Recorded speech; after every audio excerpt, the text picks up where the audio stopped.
The true meaning of inspiration is a feeling of enthusiasm you get from someone or something that gives you new and creative ideas, whether that be from your favorite artist, someone you look up to in your life, a pet, um, really anything. And people can tell when you're inspired when you're making work that matters to you and your attitude that comes from it is inspiring in itself.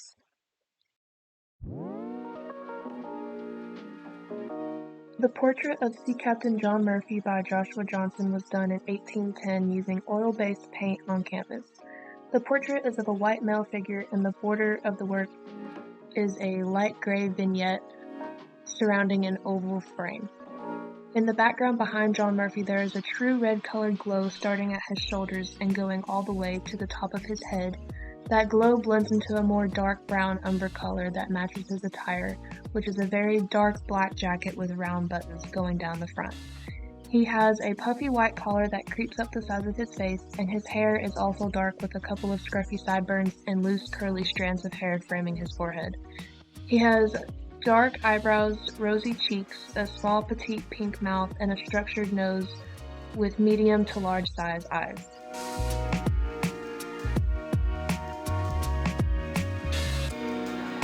Survivor by Elizabeth Catlett was made in 1983 using a linoleum cut.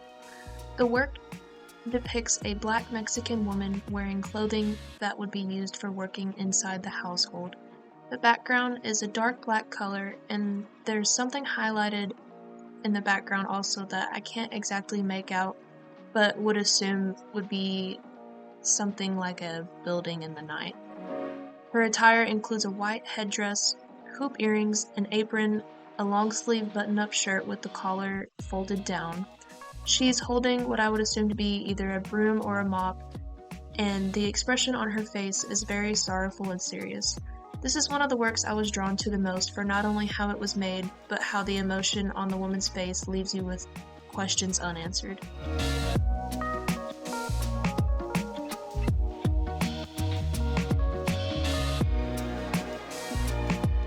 Trenton 6 by Charles White was created using ink over graphite on paperboard in 1949.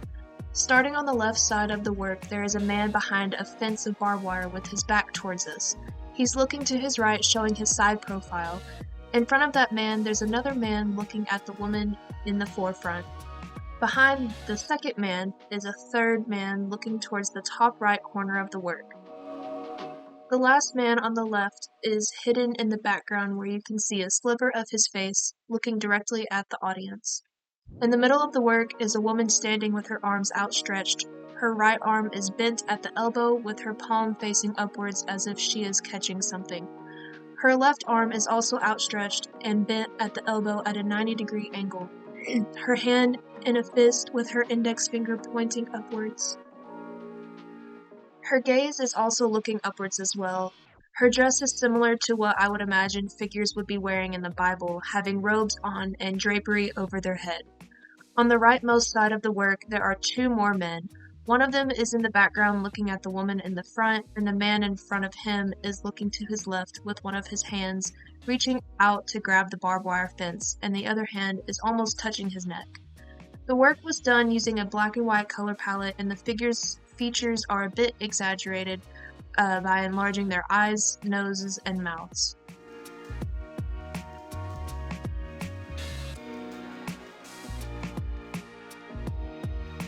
Committee to Defend the Panthers by Faith Ringgold is a collage using paper made in 1970.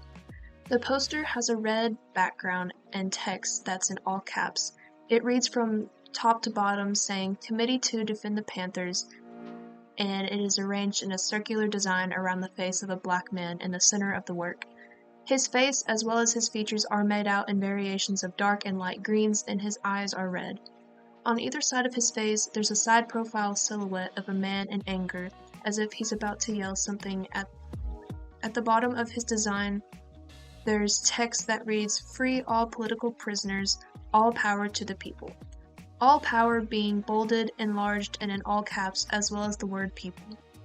In the bottom left-hand corner, there is an address, and in the bottom right corner, there's a phone number.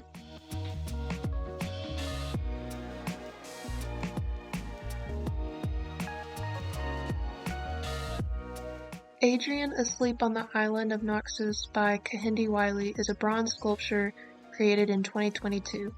The lifelike figure of this black woman is laying on a slab of rock on her left side. Her left leg is outstretched to be straight, and her right leg is crossed over her left thigh, bent at the knee. Her left arm is outstretched to frame her head and go over the top of her head as well, and her right arm is laying behind her. Her face is laying on her left side, and her hair is in braids tied back in a top-knot bun. She's wearing tennis shoes, a pair of shorts, and a loose tank top.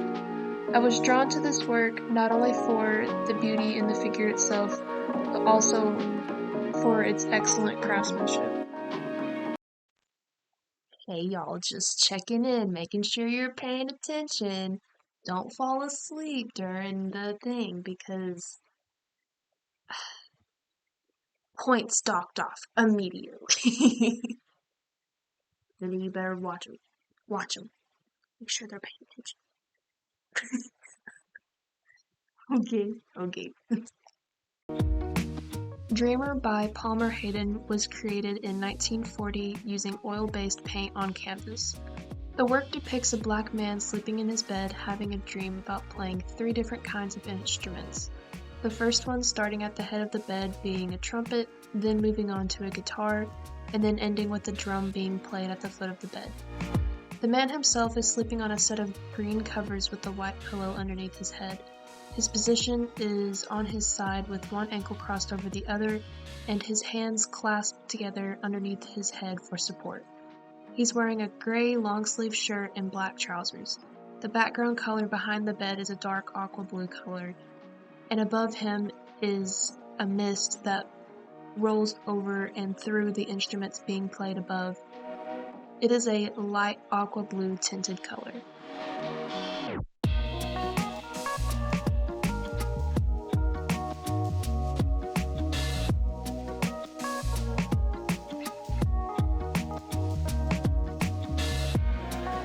Man of Sorrows by Marion Perkins was created using marble in 1950.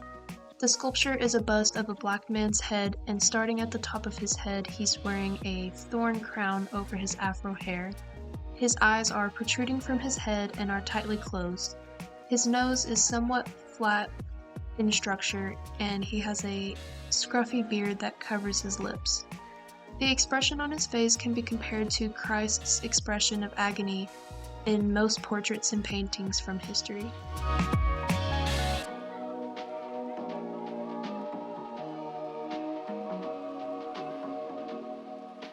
Roots by Romare Bearden was created in 1977 as a screen print. The main background colors of this work are a medium light blue and a neutral green. On the blue section there is a cutout of Africa that is also green, and creeping up from behind it towards the top is a red-orange sun. To the left of the country there are 2 white birds, one of them smaller in size is flying upwards towards the sun, and the other that's larger is flying downwards towards a ship, which is also white and has 2 very large sails. The front sail has a yellow and red flag at the top of the post holding it up. Inside the ship there is a diagram of slaves that would be transported from Africa to the Americas. In the bottom right corner of the work there is half an image of the American flag with 4 white stripes and 4 red stripes, as well as a blue square. However, the flag does not have any white stars on it like it would traditionally. Above the flag there is a side profile image of a black man whose features are highlighted in white.